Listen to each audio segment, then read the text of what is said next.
Have you ever heard of a cartoon called Mister Smiley? Probably not. It was a short-lived show from the late 80s, one of those forgotten relics of Saturday morning television.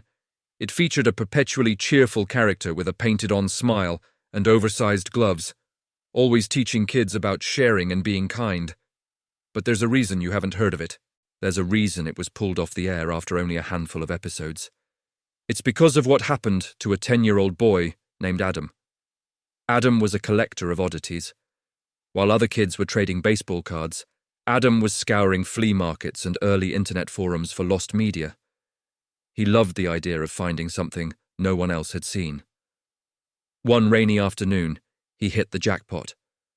He found a forum post from an anonymous user claiming to have a VHS tape of a never-before-aired episode of Mister Smiley, titled Mister Smiley's Special Friend. Adam couldn't resist. After a quick online transaction, a mysterious, unmarked package arrived at his door a week later. That night, with his parents asleep, Adam crept downstairs. The house was silent except for the humming of the refrigerator and the patter of rain against the windows. He slid the black, unlabeled tape into his family's old VCR. The screen flickered to life. The familiar, jaunty theme song started, but it sounded off. The music was slightly distorted, played in a lower key, as if the tape had degraded over time. The episode began like any other. Mr. Smiley was in his colorful house, talking to the camera. "Well, hello there, friends. It's a wonderful day in Smileyville, isn't it?" But then, something strange happened. Mr. Smiley's painted-on smile seemed to twitch. He tilted his head, his wide cartoon eyes staring directly through the screen. "But it's a little lonely here all by myself," he said, his voice a little less cheerful than usual. "I wish I had a special friend to play with." The air in the room grew cold. Adam pulled his blanket tighter around himself. Mr. Smiley continued to stare, his gaze unnervingly fixed. "A special friend, just like you," he said, and then he paused. "Adam." Adam's heart stopped.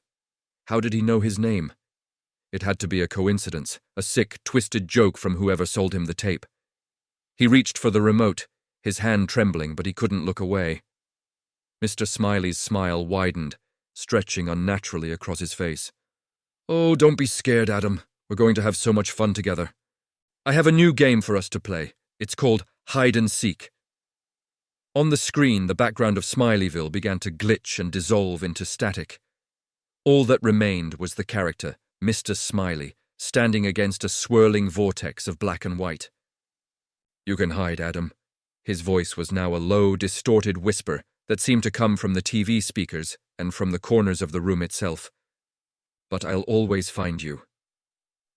Then, the unthinkable happened. Mr. Smiley began to move towards the screen. His cartoon form became more defined, more three-dimensional. His gloved hand pressed against the glass from the inside, the screen bulging outward. Adam scrambled backward, tripping over his blanket as a sickening sound, like stretching rubber and cracking plastic, filled the room. Mr. Smiley was crawling out of the television. His oversized head, with its fixed, terrifying smile, emerged first, followed by a lanky, disjointed body that moved in a way that wasn't natural. The next morning, Adam's parents came downstairs to find the living room empty. The old television was on, displaying a single chilling message in a childish, blocky font. "Found him." On the floor, in front of the dark screen, lay Adam's blanket, still folded but empty. Adam was gone. And to this day, no one knows what happened to Mr. Smiley's special friend.